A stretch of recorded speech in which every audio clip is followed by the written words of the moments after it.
So, today, what am I up to? I'm walking over to the Mitterport station to get my COVID haircut. The station was built in 1939 at a point where two elevated railway embankments made a fork, one of the few fork stations still in operation in the Netherlands. To the east of the main line is the Indische, my neighborhood, where the streets are named after colonies in the Dutch East Indies. To the west is the Dapperbert, named after a guy named Olfert Dapper, who wrote about the history and geography of Africa in 1668 without ever visiting the continent. In the center of that neighborhood is the Dappermarkt, a busy street market. This Volksstation was built in the Oksel, which translates as armpit, right where two rail lines converge between the two neighborhoods. The square in front of the station is the Oosterspoorlijn, the Eastern Rail Spur Plaza, and the station platforms still function, but the old station hall has been converted to shops, and they face the plaza. The central entrance hall now has bicycle storage, sales, and repair. Lots of bikes here in Amsterdam. And the line of shops facing the plaza includes the Nasser Hair Salon, where my man Muhammad works.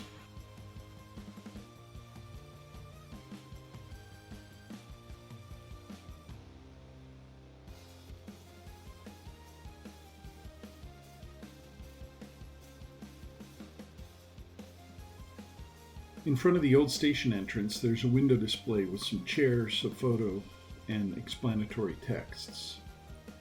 During the Second World War, Mitterport Station played a central role in the deportations of tens of thousands of Amsterdam Jews, from here to Camp Westerbork, and from there to extermination camps such as Auschwitz.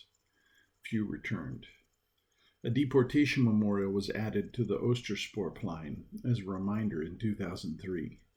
60 years after the first transport, with one sole survivor of the deportations present at the unveiling. Since 2012, the monument has also been the starting point of the Westerbork Path, a 336-kilometer walking and reflection trail from Amsterdam to the former Camp Westerbork.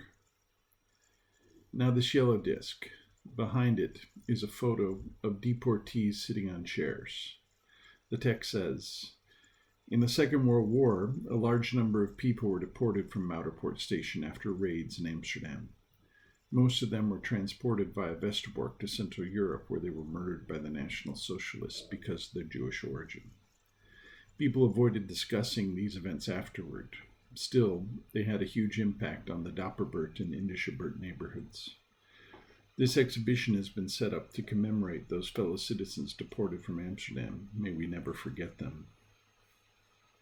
Now, Stefan Maas designed a deportation memorial for the central flower bed of the Oosterspoorlijn, with die-cast letters milled out of a steel plate. It reads, "Mitterport Station. From this station between 3 October 1942 and 26 May 1944, over 11,000 Jews were deported to the Westerbork transit camp. Most were killed in the death camps in Central Europe."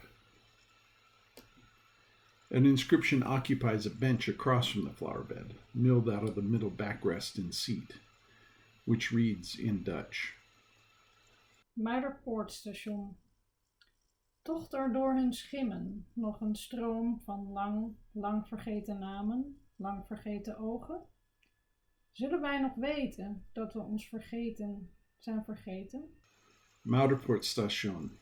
Does it flow through their shades still, a stream of long forgotten names, long forgotten eyes? Will we still know that we have forgotten our forgetfulness? This is from Victor von Friesland's collection of poetry, Ulterior Motives.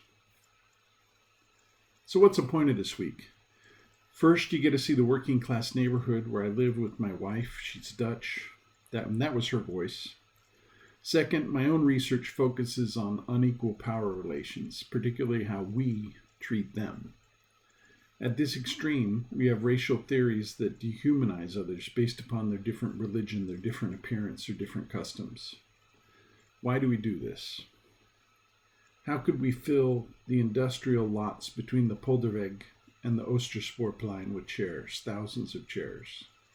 Thousands of chairs with children sitting next to their toys, with elderly wives sitting next to their husbands, sitting for hours in the sun, waiting to board their trains to the camps, to their death. So for this week, that's what I'm up to.